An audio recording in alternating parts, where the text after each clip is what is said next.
Chers futurs adhérents, je vais vous donner une idée comment fonctionne le système bancaire.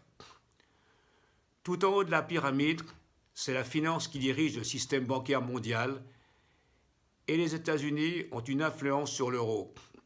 Alors, pour avoir une sécurité à 99%, il faudrait que les États prennent le contrôle et remplacent les financiers privés. Ma vision, il faudrait annuler les dettes des États, comme l'ont fait certains pays lors du printemps arabe, et comme à l'Allemagne, pour se réunifier. Savez-vous que les États dans le monde empruntent chaque année des sommes importantes pour payer leurs intérêts et se faire de la trésorerie? Et à qui ça profite? Aux banques, bien évidemment, elles préfèrent prêter aux États, c'est plus sûr qu'aux entreprises. Les banques, en prêtant aux États, elles ont la garantie de l'État et en plus la garantie des contribuables qui payent leurs impôts. Elles ne sont pas exposées, de ce fait, à la faillite. C'est pourquoi les banques ne financent plus l'économie. Elles préfèrent prêter, évidemment, aux États. Il ne faut plus que les banques financent les États. En plus, ça n'a pas de sens. On n'a jamais vu un débiteur qui sauve son créancier. Si votre banque fait faillite, vous n'avez aucune garantie sauf 100 000 euros. C'est pourquoi Key Business TV vous donnera des conseils et vous serez invité sur les plateaux de TV pour en débattre. Pour vous prêter, les banques créent de la dette. Toutes ces banques sont endettées par des sommes astronomiques et si les clients retiraient en même temps leur avoir 100% des dépôts de leur banque, elles feraient faillite. La banque Lehman Brothers, beaucoup plus grosse que BNP Paribas, le gouvernement américain, l'a laissé partir en faillite. La Banque de France, à mon avis, n'a plus d'utilité et devrait ouvrir des comptes aux entreprises et aux particuliers qui ont des dépôts supérieurs à 100 000 euros puisqu'ils ne sont pas garantis par les banques. Supprimer les chèques. Il n'y a qu'en France qu'on paye par chèque. Aux USA, ça n'existe plus depuis 40 ans.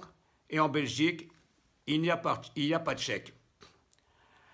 Un exemple. Imaginons si la banque BNP Paribas tombait en faillite, seulement 100 000 euros seraient garantis par compte bancaire. Si l'État venait au secours de BNP Paribas, ce n'est plus pensable de nos jours parce que le peuple descendrait dans la rue et ne voudrait pas payer avec leurs impôts la faillite de la banque. Les seules banques crédibles, à mes yeux, et plus sûres pour relancer l'économie, c'est une banque d'État. Je l'ai déjà expliqué dans mon livre Citizen Plan. D'ailleurs, mon père me disait toujours « Une banque d'État ne fera jamais faillite ». Les banques où votre risque est proche de zéro, ça existe.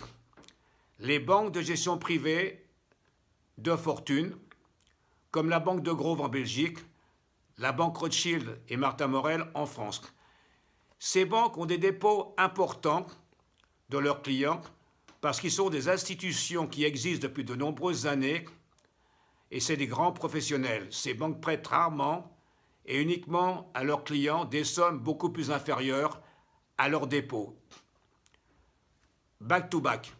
À l'inverse des autres banques d'affaires, généralement, où les dépôts représentent une infime partie de leur crédit, est difficile d'avoir une situation de la banque à cause des hors-bilans. Je l'ai expliqué dans mon livre Citizen Plan.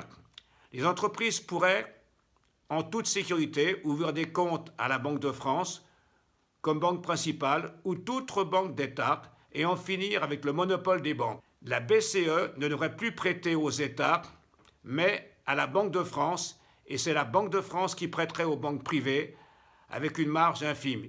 Idem pour les banques des pays de l'Europe, Allemagne, Italie, Grèce, et pas 19% pour étouffer le peuple grec, et que tous les pays soient sur le même plan d'égalité. La meilleure garantie que vous avez d'investir dans l'immobilier, surtout à l'heure actuelle, c'est un bien palpable, liquide, qui prend de la plus-value au fil des ans. Vous avez des taux de 1,2% fixes sur 15 ans, et si vous avez de bonnes relations avec votre banquier, la banque ne prend même pas d'hypothèque sur votre bien. L'argent aujourd'hui est pratiquement gratuit, c'est beaucoup mieux que n'importe quel autre placement, et c'est plus sûr pour s'enrichir. Nous avons également étudié une monnaie virtuelle basée sur le dollar, car il n'est pas pensable que le dollar s'écroule un jour pour diverses raisons. D'après ce que j'ai vu sur Internet, vous pouvez le constater par vous-même, le système bancaire de A à Z, ça fait très peur. Je vous expliquerai comment se mettre à l'abri. Sur un clip sur Vimeo ou YouTube, 40% des Français ont des problèmes avec leur banque et Key Business TV, avec toute son équipe, va vous aider à les résoudre. Plus vous serez nombreux à prendre votre carte de membre, plus tous ensemble nous serons forts. Et ensuite, j'ai l'intention de créer avec vous une société de capital risque pour aider les jeunes à démarrer et aider les entreprises. Nous allons gagner beaucoup d'argent et je pense que le chômage dans votre pays, la France, peut tomber en dessous de 5%.